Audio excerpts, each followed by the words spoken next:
Hello and welcome to part 2 of these videos. For this video I'm going to be showing you the formatting options of my new custom visualization, the gap analysis visualization. We can find the formatting properties on the right hand side by going to the paintbrush icon. Going there, let's click it and we can see about 11 different properties that we can change for this visual. Let's start from the top. The first options are to do with the statements on the left hand side. Expanding that out, you'll notice we have the option to increase the text. So if we go increase the text, you'll notice it accommodates that text size increase and you can increase it. You can also change the default font color, so we may want to change that color. The next option is the statement sort options. And this is the order to which the statements on the left hand side are ordered corresponding to your sort statements by field. So for the default it is set to be descending, but I could change that to be ascending as well. Now the next option is to do with these little groups on the left hand and right hand side. So we can go ahead and change the default color that is that group. So we might change the color and change it to a blue. A light blue, that might not look too good. Let's change it to a red, and you can see just like that, that changes the default color for them. Following this, you have the option to edit the properties of the data labels that sit on the left and right hand side of the group nodes. So you'll notice here, I could turn them off and they'll disappear, or again, I could change the color of them. So I might say that I want to change these to be purple. I can also change the size of them as well, and you'll notice that it accommodates that inside the visualization. Of course, I might just click revert to default for now to change it back. The next thing is the group legend properties, and the group legend is this thing right up here.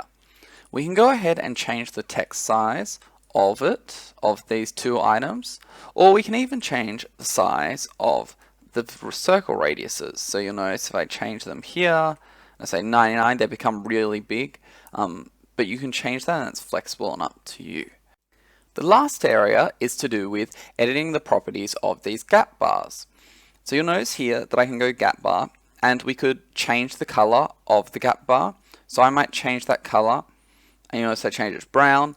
I could go ahead and change the size of the gap bar as well. The last thing that I could do is also color by the statement. So you'll notice when I edit that it colors it by the statement. And of course I might make that a bit smaller so that I can see that there. Then of course we can also change the gap label, this label here. So the properties on that, the positioning we can change. You'll notice now it auto chooses whether to put it below or in the middle if it can. You can tell it to always put it below if you want. This may be helpful when coloring it like this. You can also change the properties of coloring on the bar and then also the coloring of below the bar. Notice that changes. You can change the size of the text as well if you deem that appropriate. The remaining properties formatting options are the ones available to the rest of the visualization side of the toolkit. So setting the title, setting the background, locking the aspect, and also setting some of the general properties. That's all for this video. So thanks for watching this video and going through the properties and formatting options of my new visualization, the gap analysis visualization, with me.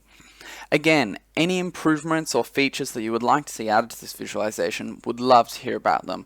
And a quick reminder that if you want to have a walkthrough of how to use this visualization and how you could use it, please visit my other video, part 1 of this series, to have a look at that and get those directions. Happy visualizing, and I hope you can find some new insights with the visualization.